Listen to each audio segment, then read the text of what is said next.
Ladies and gentlemen, welcome to a brand new story from Mr. Teach Reads. We have a brand new story for you today. I hope you've been enjoying this story so far as much as I have enjoyed reading them and sharing them with you. Now, if you remember a couple weeks ago, we read a story called Alexander, who used to be rich last Sunday. Well, did you know that there is a series of Alexander books? Well, we have another one of those stories for you today called Alexander and the Terrible, Horrible, No Good, Very Bad Day. Let's read and find out and what happens next.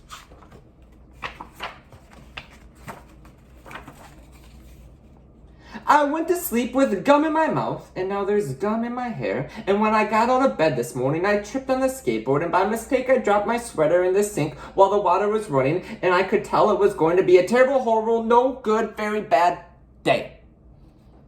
That sounds like a very bad start to a day. At breakfast, Anthony found a Corvette Stingray car kit in his breakfast cereal box, and Nick found a Junior Undercover Agent code ring in his breakfast cereal box.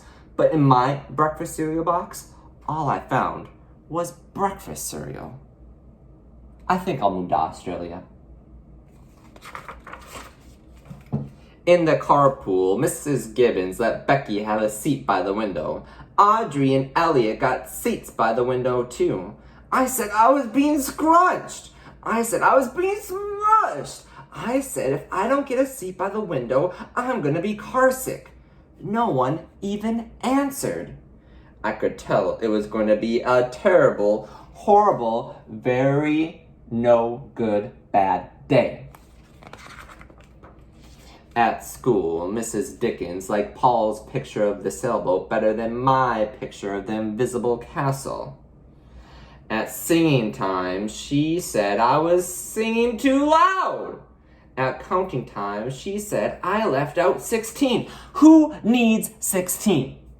I could tell it was going to be a terrible, horrible, no good, very bad day. There's his really awesome drawing of the castle that's invisible. Pretty good, huh? I could tell because Paul said I wasn't his best friend anymore. He said that Philip Parker was his best friend, and then Albert Mayo was his next best friend, and that I was only his third best friend. I hope you sit on a tack, I said to Paul. I hope the next time you get a double-decker strawberry ice cream cone and the ice cream part falls off the cone part and lands in Australia. Who wants to be a third best friend?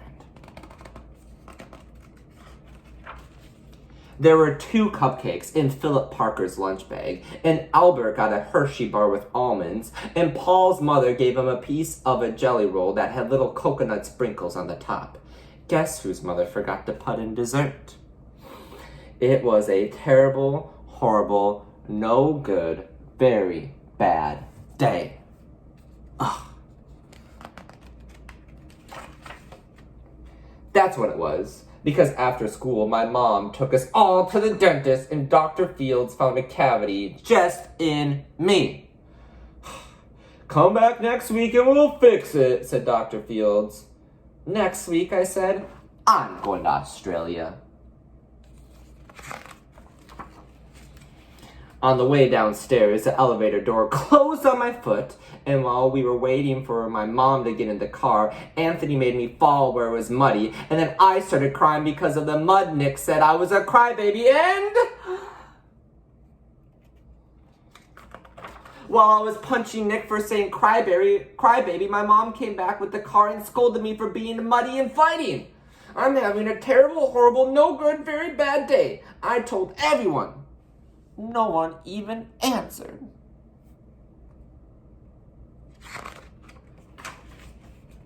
So then we went to the shoe store to buy some sneakers. Anthony chose white ones with blue stripes. Nick chose red ones with white stripes. I chose blue ones with red stripes, but then the shoe man said, we're all sold out. They made me buy plain old white ones, but they can't make me wear them.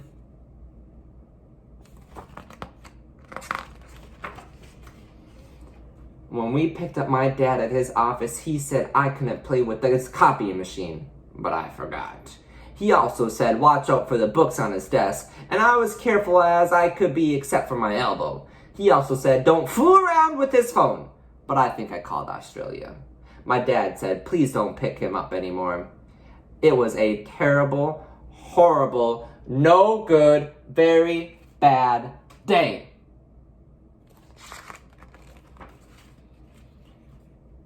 There were lima beans for dinner, and I hate limas.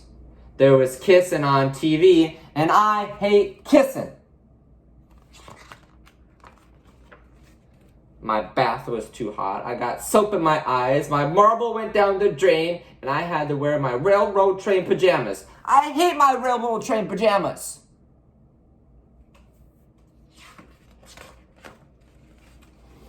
When I went to bed, Nick took back the pillow he said I could keep, and the Mickey Mouse night-night burned out, and I bit my tongue. The cat wants to sleep with Anthony, not with me. It had been a terrible, horrible, no good, very bad day. My mom says some days are like that. Even in Australia. The end. I hope you enjoyed Alexander and the terrible, horrible, no good, very bad day, and I hope you don't have any days like Alexander's. Peace.